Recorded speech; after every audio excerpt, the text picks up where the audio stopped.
manusia terdapat 3 organ peredaran darah.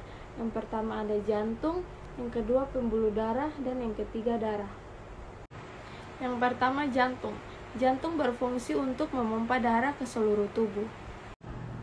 Jantung terdiri dari 4 bagian, yaitu yang pertama serambi kiri, yang kedua serambi kanan, yang ketiga bilik kiri, dan yang keempat bilik kanan.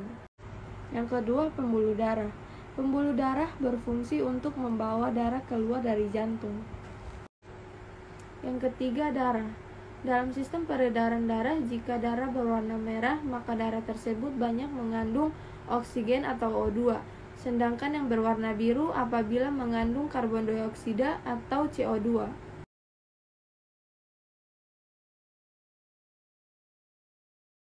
Untuk yang pertama, kita perumpamakan si darah itu berasal dari yang pertama adalah vena cava inferior, yaitu vena yang menyuplai darah bagian tubuh bawah. Kemudian ada vena cava superior, yaitu vena yang menyuplai ataupun mengembalikan darah dari bagian tubuh atas. Kemudian setelah dari vena cava inferior dan superior, maka dia akan masuk ke atrium kanan. Sebelumnya apa itu atrium? Atrium merupakan ruang jantung yang terletak di bagian atas. Atrium kanan berfungsi menerima darah yang banyak karbon dioksida dari seluruh tubuh dan membawanya menuju ke ventrikal kanan. Darah kemudian dari atrium kanan itu akan dipompa dan melalui katup tricuspidalis. Mengapa disebut katup tricuspidalis? Karena sikapnya berbentuk dari 3 katup.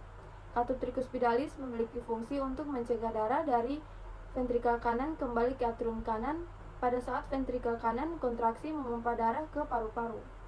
Nah, setelah masuk ke katup tricuspidalis, dia akan masuk ke ventrikal kanan. Sebelumnya apa itu ventrikel? Ventrikel merupakan ruang jantung yang terletak di bagian bawah.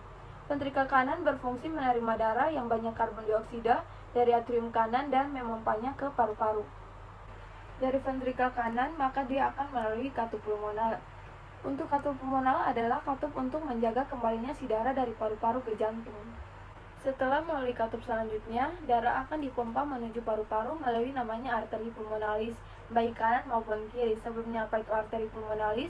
Arteri pulmonalis merupakan arteri yang berfungsi membawa darah yang banyak karbon dioksida dari ventrikal kanan ke jantung menuju paru-paru untuk ditukar dengan oksigen. Setelah dipompa ke paru-paru, selanjutnya paru-paru, darah akan mengalami difusi, yaitu pertukaran karbon dioksida dan juga oksigen, di mana darah yang tadinya dari jantung kaya akan karbon dioksida, maka akan ditukar menjadi kaya dengan oksigen. Setelah darah melalui paru-paru yang kaya oksigen, kemudian darah akan masuk lagi ke jantung, yaitu tepatnya ke atrium kiri. Atrium kiri berfungsi menerima darah yang banyak oksigen dari paru-paru dan membawanya menuju ventrikel kiri. Nah, dari atrium kiri, maka darah yang kaya oksigen akan dipompa ke ventrikel kiri.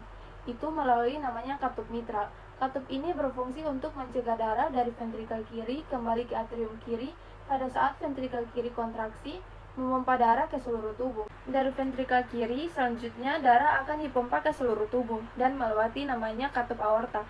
Katup ini berfungsi mencegah darah dari aorta kembali ke ventrikel kiri pada saat ventrikel kiri relaksasi. Setelah melewati katup aorta, kemudian darah akan dipompa ke jantung, kemudian ke tubuh bagian atas maupun ke tubuh bagian bawah melalui pembuluh darah arteri. Kemudian dia akan melewati namanya arteri dan juga kapiler. Nah, setelah di kapiler, maka di situ akan terjadi perpindahan kembali, yaitu oksigen dan juga karbon dioksida. Yang selanjutnya, darah yang kaya karbon dioksida itu akan disalurkan melalui vena ule ke vena dan kembali lagi ke jantung, yaitu melalui vena cava superior dan juga vena cava inferior.